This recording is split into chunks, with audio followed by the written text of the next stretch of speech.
O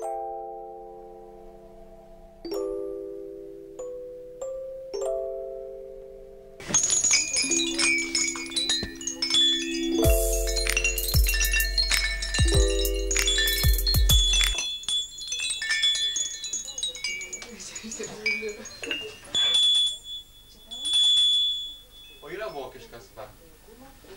Nėra. Gitimolinė. Galbūt būgnininkas tai yra grojant jo savo lasdelėm, o aš žiūrint kaip, pavyzdžiui, man tai yra senovinės gryčios lempos, va. Įveini ir iš karto senovinė tokia. Aš neturiu lempos senovinės, negalau, pakabinau būgnininko lėkti. Su jumis, va, iš tikrųjų, 50 metų ne į tą pusę ir padarėm tokį žmogų. Bet jis man patinka. Čia tikras yra darbininkas, ne tie, kurie buvo garbės lentoje ir kurie sakydavo, tik šitas geras ir viskas. Va. Ir būtent va tokie žmonės ir stiklo fabrikai ir dirba. Ir aš artimai susipažinau su jais, reiškia tokį, nu pažiūrėkit, koks nuostabus dėdukas, nu. Nu, vokiškas stiliaus dėdukas, nu. Vat nosis ištepta negi gražiai, man patinka, simpatiška. Ir tas žmogus, kuris prausia veidą, va tiesiog va. Va tai yra fotografijas ir portretą parodoje aš gavau šią premiją. Gavau premiją, portretą parodoje. Reiškia, paskui, kai pamatė stiklo fabrikas už ką gavo premiją, jie sako, mums tų fotografijų nereikia, mes tas parodos nepirksim ir taip vyko viskas pas mane. Reiškia, nes jie nesupranta, jie galvoja, kad bus sąraše, sakau, aš fotografavau tai, ką aš supratau.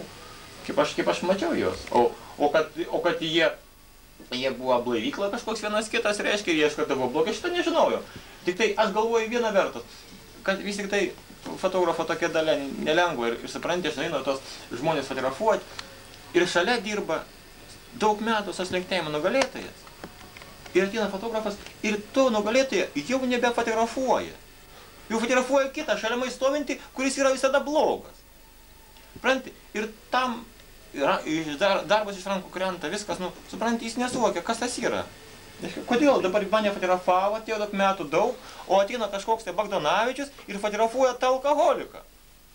Jis prie manęs mestis ir sako, klausyk, čia yra kitas žmogus, aš saslenkėjimo nugalėtojas, čia toks nusipelnęs, čia turi medalį, bet sako, klausyk, meistrė, jis man nepatinka. Patinka anas, bet sako, žinai, anas buvo blaivyklas, sakau, matyt, dėl to jis yra gražus, kad tas buvo blaivyklas, nes yra tikras žmogus. Pasigėrė, reiškia, nuvežė ant miliciją, nu, tų nuvežė, bet yra tikras žmogus. O tokie buvo žmonės, stiklo fabriko darbininkai.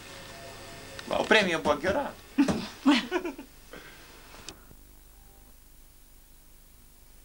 Balsgaras, nepatogiai sėdinčio senuko veidas, dulksnuojanti pilka ir kankinančiai vienišą rytą.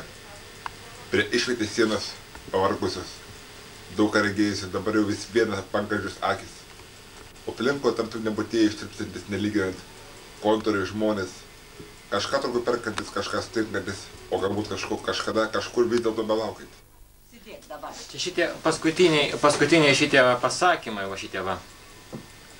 Ir batais, sauliniais, bateliais, jie duoda duoda tokį visą eilėraštį, reiškia, aš kai ką atmetu, Ir būtent tas va tie paskutiniai, reiškia, labai gražiai skaitosi. Balsganas nepatogiai sėdinčio senuko veidas ir dulksnuojanti pilką ir kankinančiai vienišą rytą. Prie išvietės sienos pavargusios daug ką regėjusios, dabar jau vis viena apankančios akys. O aplinkui tarytum nebūtyje ištirpsantis nelyginant kontrai žmonės. Kažką turbūt perkantis, kažką sutinkantis, o galbūt kažko kažkada kažkur vis dėlto laukiantis. Šitą atmetuva ir paskui eina šičio.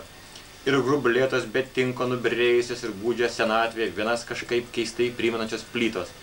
Pajuodus nuo laiko babulikų saugoma sena nuo silkių bačka, kurioje to kvapo kaip ir jaunystės seniai nebėra ir vangiai šviesą atspindys iš abiejų pusių mūsų chaotiškai nutupinėti siauručiai langai ir batais, auliniais, batelėm, kanopais ir ratais vežimų per daugelį rytų suaižytas, sulytas, turgos aišės asfaltas. Liuk.